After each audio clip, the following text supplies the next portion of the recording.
नमस्कार दोस्तों, आज की बात में आपका स्वागत है। उम्मीद करता हूं कि आप लोग मेरा इंतज़ार कर रहे होंगे। थोड़ी सी आज विलम्ब हो गई है, तो चलिए बात शुरू करते हैं। कुछ खबरों की बात कर लेते हैं। ताज़ा अपडेट क्या है। कल एक मैंने वीडियो डाली थी, आपने देखी होगी, अरविंद केजरीवाल पे।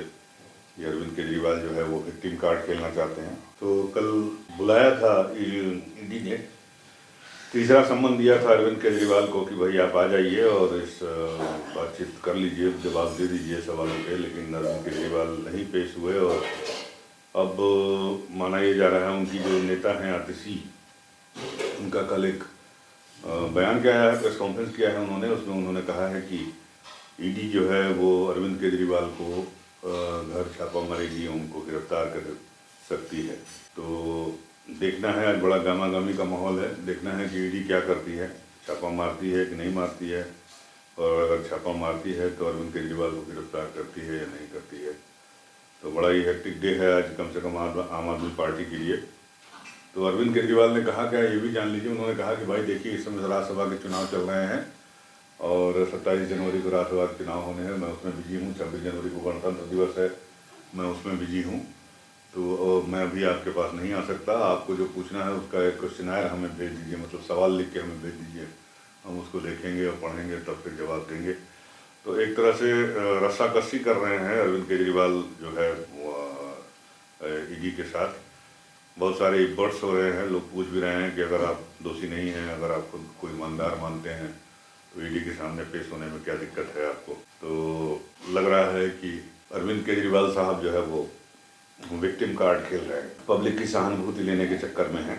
और इसी चक्कर में जो है इंडिया गठबंधन की वाट लग रही है। इंडिया गठबंधन में कांग्रेस सबसे बड़ी पार्टी है और कांग्रेस को जो है वो 14 जनवरी तक सीट शेयरिंग और कन्वीनर का मुद्दा वो कर देना है, लेकिन वो अभी तक नहीं हो पाई है। अब आज जो है कांग्रेस की बैठक दिल्ली में हो रही है और खड़गे साहब बैठक ले रहे हैं अपने पार्टी पदाधिकारियों की, और प्रदेश अध्यक्ष जितने हैं, विधानसभा में नेता विरोधी दल हैं, राज्यों के जो प्रभारी हैं, उनके साथ बैठक कर रहे हैं और वो चर्चा करेंगे कि क्या किया जाए, कैसे सीट शेयरिंग किया जाए, क्या किया जाए। तो बड़ा मुश्किल है कांग्रेस के सामने। अगर वो अगले 1-2 दिनों 3 दिनों में अपनी स्थिति क्लियर नहीं करती है तो डे बाई डे परिस्थितियाँ जो है, मुझे लगता है कि इंडिया गठबंधन के हाथ से निकलती जा रही हैं। क्योंकि अभी तक ये लोग बैठक ही कर रहे हैं, कभी यहाँ बैठक कभी वहाँ बैठक, और उधर बीजेपी जो है वो अपनी तैयारियाँ तेज करती जा रही है।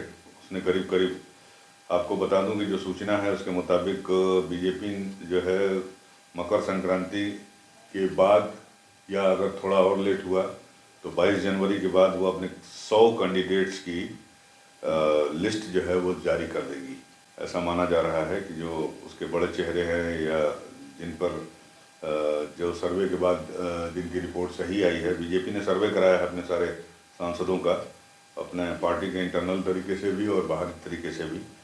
तो इन सर्वे में उत्तर प्रदेश में कम से कम ये माना जा रहा है कि 40 से 45% जो सांसद हैं अभी, उनके टिकट कटने वाले हैं और उनकी जगह नए चेहरों को लड़ाया जाएगा। तो बीजेपी अपनी तैयारी तेज कर चुकी है और अभी इंडिया गठबंधन यही नहीं समझ पा रहा है कि कितनी सीट पे लड़ेंगे, कन्वीनर कौन होगा, प्रधानमंत्री का चेहरा सामने करें ना करें, और क्या होगा। तो अब कांग्रेस की जो बैठक आज हो रही है उसमें पहला मुद्दा जो है, सबसे बड़ा मुद्दा है, वो 2024 का लोकसभा चुनाव है। और उसके बाद 14 तारीख से जो राहुल गांधी की भारत न्याय यात्रा है वो है। तो ये देखना बड़ा दिलचस्प होगा कि क्या करते हैं खड़गे, किस तरह से करते हैं। बड़ा दिलमुल रिपोर्ट्स आ रही हैं। कोई कह रहा है कि कांग्रेस जो है वो 300 सीटों पे लड़ेगी चुनाव, कोई कह रहा है कि नहीं, इस बार जो है वो 250 सीटों के आसपास चुनाव लड़ेगी और अपने सहयोगी दलों के साथ पूरा सहयोग करेगी। तो ये बड़ा दिक्कत है, क्या होता है ये देखने वाली बात होगी कि कांग्रेस आज क्या करती है। शाम तक पता चलेगा कि कांग्रेस की बैठक से क्या निकल कर आया। उधर एक बार नीतीश को लेकर फिर से कयास शुरू हो गए हैं।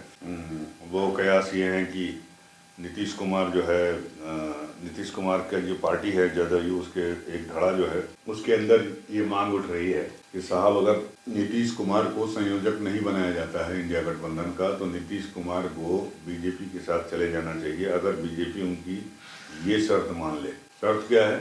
शर्त यह है कि नीतीश कुमार की पार्टी जेडीयू को बिहार में भारतीय जनता पार्टी अपने साथ लेकर एक बार फिर से चुनाव लड़े और उसमें 20 सीटें, 40 सीटों में 20 सीटें जेडीयू को दी और 20 सीटें बीजेपी खुद लड़े और इस तरह 40 सीटों का बंटवारा हो बिहार में। और बीजेपी नीतीश कुमार को अगले चुनाव में यानी 2025 में विधानसभा के चुनाव होने हैं बिहार में, तो उस चुनाव के लिए नीतीश को अपना मुख्यमंत्री चेहरा भी पेश करे तो हो सकता है कि नीतीश एक बार फिर से पिघल जाएं और नीतीश एक बार फिर से एनडीए के पाले में चले जाएं।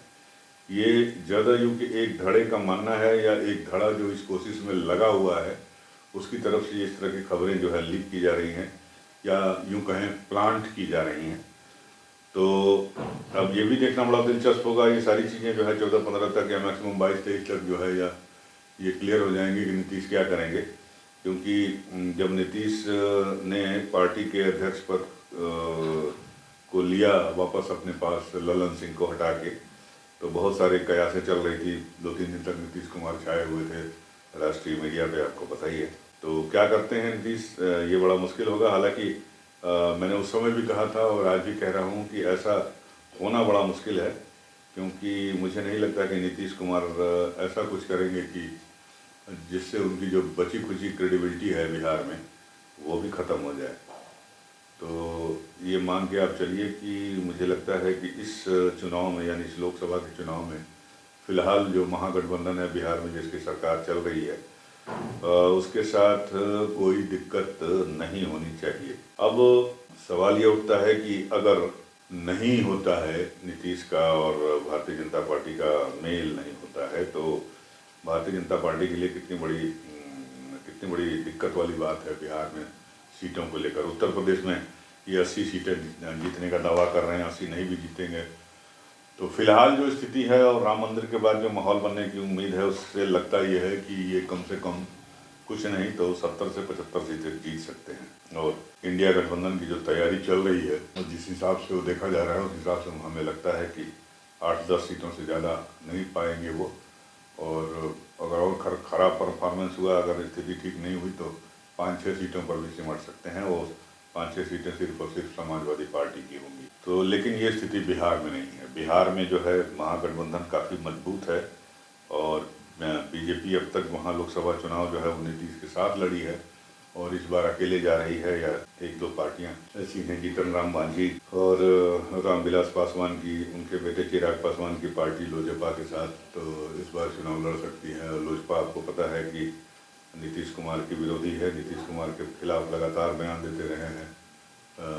रामविलास पासवान जी के बेटे आपके ये चिराग पासवान साहब, तो ये भी देखना बड़ा दिक्कत वाली बात होगी कि अगर नीतीश को लेने की बात हो रही है तो चिराग पासवान अगर बीजेपी के साथ हैं तो नीतीश चिराग पासवान को लेकर क्या रुख अपनाते हैं, या चिराग पासवान जो है नीतीश कुमार को लेकर क्या रुख अपनाते हैं, तो ये भी बड़ा देखने वाली बात होगी। लेकिन ये अटकलें शुरू हो गई हैं, चुनाव है तो तमाम तरह की खबरें शुरू हो गई हैं और लोग तरह तरह के कयास लगा रहे हैं कि क्या होगा क्या नहीं होगा। तो अभी भी लोग ये मान रहे हैं कि अगर 40 में से 20 सीटें जेडीयू को देने का ऑफर कर दिया जाए और नीतीश को मुख्यमंत्री पद का ऑफर दे दिया जाए तो नीतीश पिघल जाएंगे। लेकिन ठंड बहुत है, अभी कोई चीज़ पिघलने में थोड़ा टाइम लगेगा।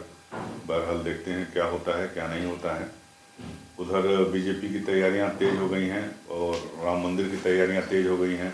आपको तो पता ही है कि बीजेपी जो है इसे एक मेगा इवेंट के रूप में बदलने की कोशिश में लगी हुई है। तो हमारे चीफ सेक्रेटरी साहब, आपको पता ही है, DS मिश्रा साहब, दुर्गा शंकर मिश्रा साहब, उनको 6 महीने का एक्सटेंशन फिर मिल गया है। तो कल देखिए बाकायदा ऑफिशियली ये कहा गया चीफ सेक्रेटरी ने, जो सभी जो कमिश्नर हैं, DM हैं और पुलिस अफसरों के साथ समीक्षा बैठक की थी और उन्होंने इस समीक्षा बैठक में ये निर्देश जारी किए हैं कि प्राण प्रतिष्ठा समारोह के दौरान प्रदेश में पूरा उत्सव का माहौल हो। तो अयोध्या में तो हो ही हो, लेकिन साथ ही साथ आपके जो है पूरे उत्तर प्रदेश में लोग जो है एक उत्सव के तरीके पर इसको मनाएं। और ये केवल अयोध्या का नहीं बल्कि पूरे उत्तर प्रदेश का कार्यक्रम है। बाकी देश भर में तो बीजेपी कर ही रही है। पूरे प्रदेश में उत्सव का माहौल होना चाहिए जिसे पूरी दुनिया देखे।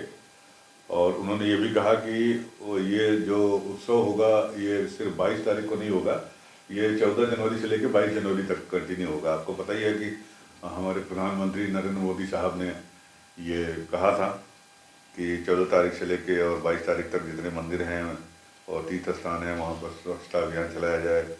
अलग जगाने का कार्यक्रम शुरू हो गया है, अक्षत बांटने का कार्यक्रम शुरू हो गया है, अक्षत के बहाने निमंत्रण दिया जा रहा है। और राम मंदिर जहाँ पर तमाम तरह के सांस्कृतिक और जो है लोग कलाकारों के कार्यक्रम जो है आयोजित होंगे अयोध्या में, तो पूरे का पूरा एक माहौल बनाया जा रहा है।